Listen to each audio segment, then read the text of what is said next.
Good evening, you're now with me, Lorenzo Isaac, for TVS Nightline. We begin with this story.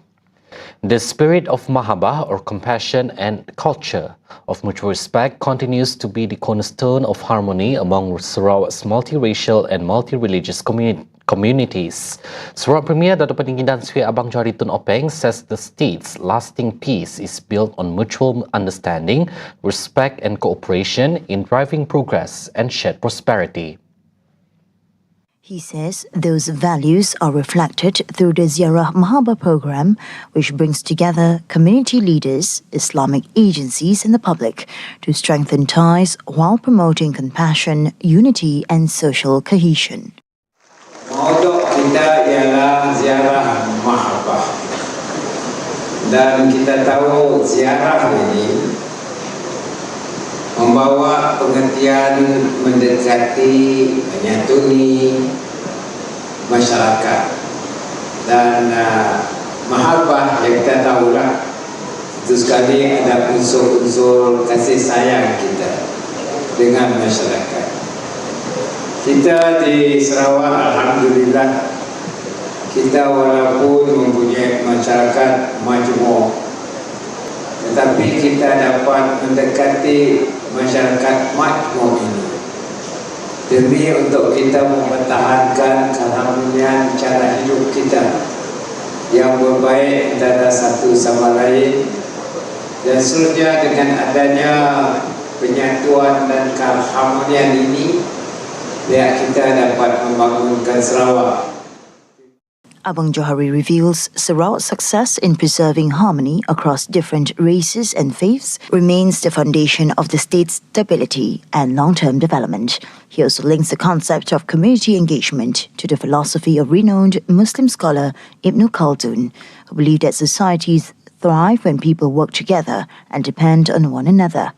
Therefore, he expresses hope that the spirit of MAHABBAH, unity and mutual respect will continue to grow, ensuring Sarawak remains a model of harmony while advancing its sustainable development agenda. Meanwhile, the concept of WAQF should be beyond donating land and prosperity to embrace knowledge WAQF as a catalyst for developing human capital and building a knowledge-based society. The Sarawak Premier says knowledge WAQF can serve as a strategic tool to strengthen the UMMAH, as knowledge is an enduring asset that continues to benefit future generations. Jadi apa yang berlaku di Malaysia itu, kita wakafkan hanya harta. Sama ada tanah, rumah yang kita wakaf. Tapi tidak diperbesarkan dengan wakaf ilmu. Kerana ilmu ini adalah satu-satunya instrumen yang boleh membantu masyarakat. Abang Johari says the proposal to strengthen the concept of knowledge WAQF has also been discussed with the Sultan of Perak and submitted to the federal government to explore an implementation framework that complies with Sharia principles. He says the initiative would not only broaden the impact of WAQF in developing human capital, but also drive long-term economic growth, social progress and the overall well-being of the Ummah. The new Sungai Pakut Bridge in Spaoh is set to do more than improve connectivity. It is expected to drive economic growth and strengthen transport links across the Betong division. Sarawak Deputy Premier Dato' Amar Douglas Ukahambas says the 100-metre single-span steel arch bridge will support a series of strategic development projects in Spaoh and its surrounding areas. UGA reveals the bridge will eliminate the long-standing stop and give-way traffic system along Tanjung Sebekut, allowing smoother travel between Spaoh-Betong and Sri Aman.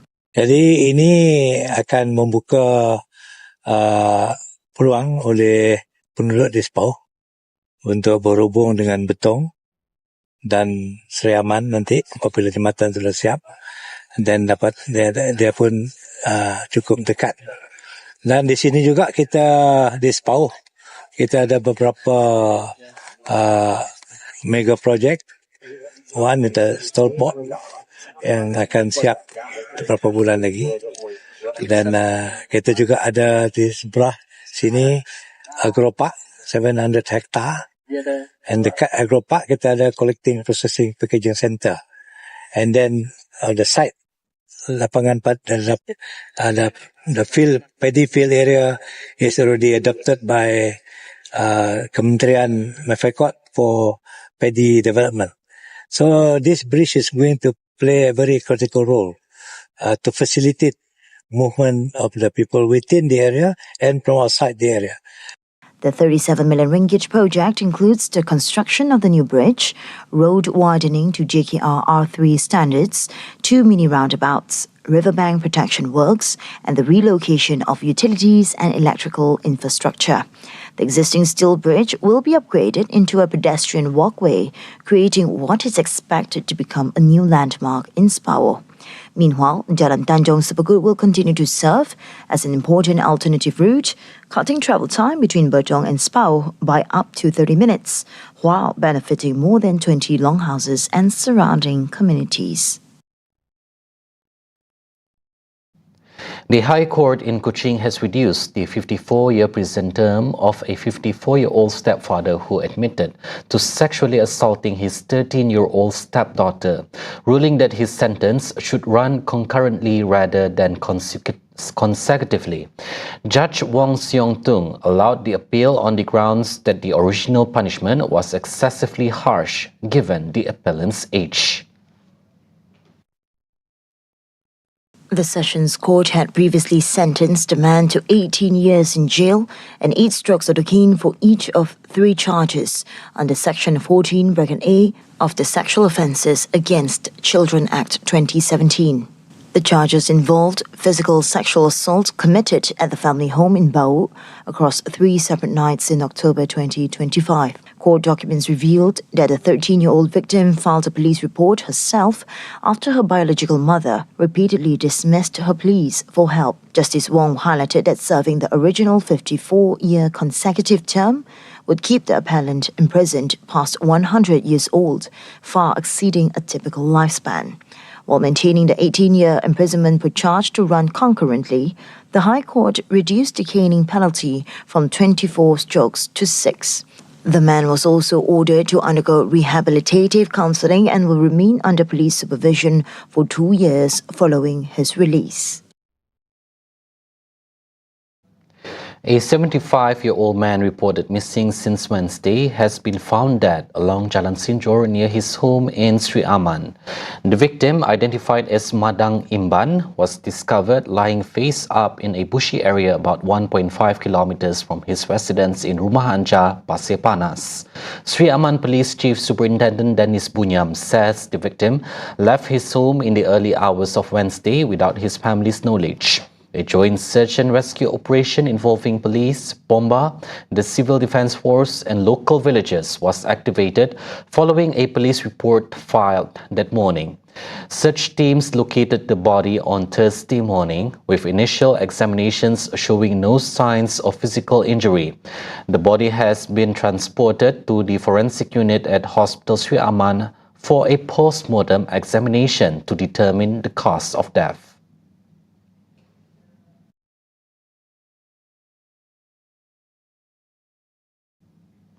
The 10 billion ringgit loss incurred by Lembaga Tabung Haji could have funded Hajj subsidies for a larger number of muassasah pilgrims, particularly those from the B40 group, to perform the pilgrimage over a period of more than 20 years.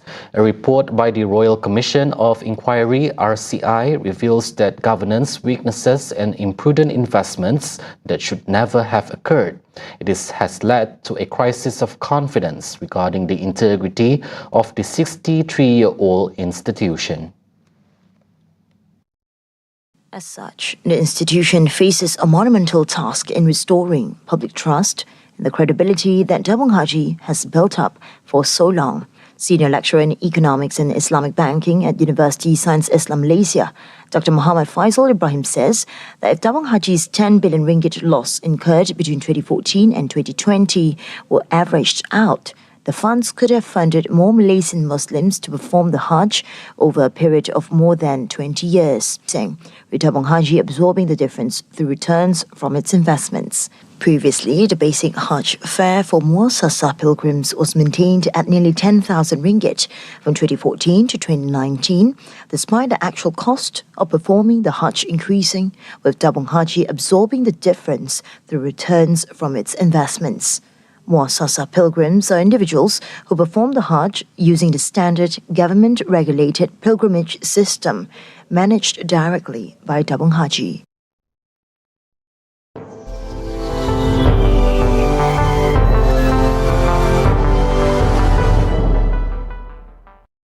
Moving to West Asia in the US-Iran war, explosions were heard in Iraq. The country is now on high alert, with both its Prime Minister and Armed Forces Chief holding emergency meetings following joint US-Saudi strikes. The allies justified the attacks by saying they were targeting, quote, terrorists linked to Iran. RT correspondent Ali Ridas Beatty reports from central Iraq. In Karbala, preparations are continuing for Arba'in, one of the largest Shia Muslim gatherings in the world. But in the early hours of Wednesday, this city was also among 7 Iraqi provinces targeted in a joint American-Saudi airstrikes. The attacks began at around 2 o'clock in the morning, striking positions belonging to the Popular Mobilization Forces. The PMF, however, says at least 20 of its members were killed and 32 others wounded. Saudi Arabia says the strikes were carried out in response to drone launched from Iraqi territories against Saudi oil facilities. Ali Al-Zaidi has called an emergency meeting for Iraq's National Security Council and cancelled a visit to Saudi Arabia that had been scheduled for Thursday. Several Iraqi political blocs, particularly those associated with PMF, have condemned these strikes. Also, the former Prime Minister Mohammed Shaya al-Sudani also described them as an aggression against Iraqi state institutions. The controversy has been deepened after the claims of the US President Donald Trump that the operation was carried in coordination with the Iraqi government. That stands in sharp contrast to the public Iraqi position, which describes the strike as a violation of sovereignty.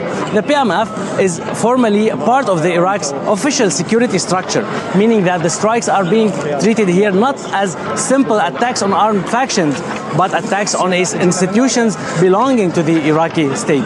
Only weeks after Al-Zaidi visited Washington seeking closer economic and political relations, his government is now facing its first major crisis with both Washington and Riyadh. Here in Karbala, preparation for Arba'in continue, but the latest strikes have again placed Iraq directly inside a wider regional confrontation that Baghdad has repeatedly tried to avoid.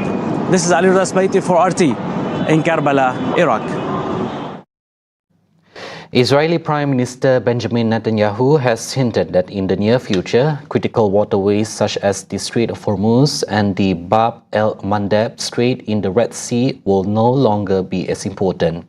He says a land oil pipeline would be established through Israel instead, bypassing the choke points in their entirety.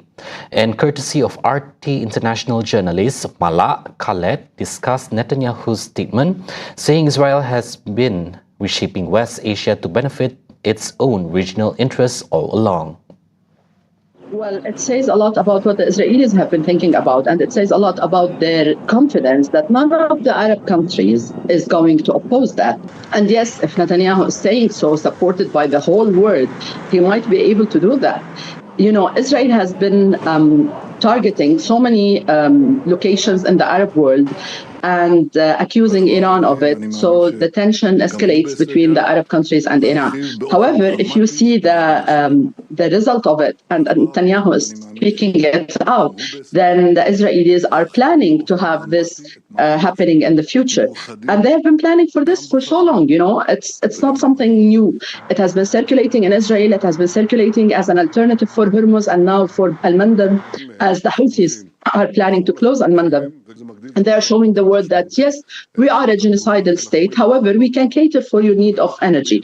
So I think that after the meeting between Netanyahu, Trump, and Zelensky, we're going to see some escalations where Israel is going to look like the sole alternative for the world's economic stability. and thus they can imply this new reality. Those were the updates on TVS Nightline. I'm Lorenzo Isaac. Thank you for watching and have a good night.